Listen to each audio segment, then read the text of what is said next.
2 రాజులు 23 ఎదురుగా దేవుడు ఉన్నాడని, యెహోవా యథార్థ హృదయుడనై నీ సన్నిధిలో నేను ఎలా ఉన్నానో మీకు తెలీదా? నీ హృదయంలో చెడ్డ ఆలోచనలు, చెడు తలంపులు పెట్టుకుని పైకి నువ్వు మాట్లాడినా నీ ప్రార్థన దేవుని దగ్గరకు చేరదు. నువ్వు యథార్థ హృదయంతోనే ప్రార్థన చేయాలి. ఒకవేళ నువ్వు క్షమాగుణం లేకుండా, నీతిగా లేకుండా ప్రార్థన చేస్తే గనుక నీ ప్రార్థన పై వరకు చేరకపోవచ్చు. ఇక్కడ హిజ్కియా గారు చేస్తున్నటువంటి ప్రార్థన మీరు గమనించండి.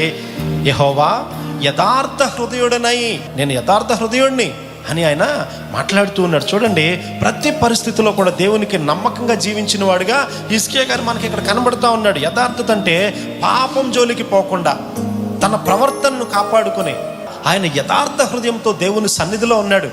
ఆయనతో సహవాసం పెరగాలి అని అంటే పాపం జోలికి వెళ్లకుండా దేవునితో ఎప్పుడైతే కనెక్ట్ అవుతామో ఆటోమేటిక్గా దేవునికి మనకు సంబంధం పెరిగిపోద్ది. ఆయన మనతో ప్రతి విషయము మాట్లాడతాడు. మీకు ఇంకొక వ్యక్తిని పరిచయం చేస్తాడు. హనోకు తన జీవితంలో కుటుంబం ఉంది, సంసారం ఉంది, భార్య ఉంది, పిల్లలు ఉన్నారు, అన్నీ జరుగుతూ ఉన్నాయి. కుటుంబ క్రమాన్ని సక్రమంగా నడిపిస్తూ ఉన్నాడు. కుటుంబం అంతటినీ ఆయన ఈదుతూ ఉన్నాడు. కానీ ఒక దినాన ప్రభువారితో మాట్లాడుకుంటూ వెళ్ళిపోయాడంతే. హనోకు ఇక లేకపోయాను అని ఉంటుంది, అని చనిపోయాడని ఉండదు. ఎక్కడికి వెళ్ళాడు?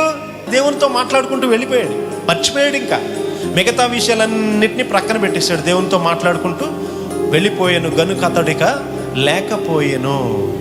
దేవునితో కలిసి నడుచుకుంటూ వెళ్ళిపోయాడు.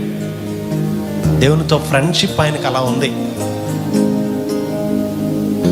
మనం ఫ్రెండ్షిప్ చేసినప్పుడు ఆ దేవునికి మనకు అలాంటి సంబంధం ఉంటే ఇంకా ఏం కావాలండి? భూమి మీద 1000 సంవత్సరములు గతించిన నిన్నటి వలె ఉన్నాయని దేవుని దృష్టిలో మనం చూస్తూ ఉంటే కనుక మనం 100 సంవత్సరాలు బ్రతికితే ఏంటి ఇక్కడ ప్రయోజనం? దేవునితో నిత్య రాజ్యంలో మనం ఉండడమే ప్రధానం.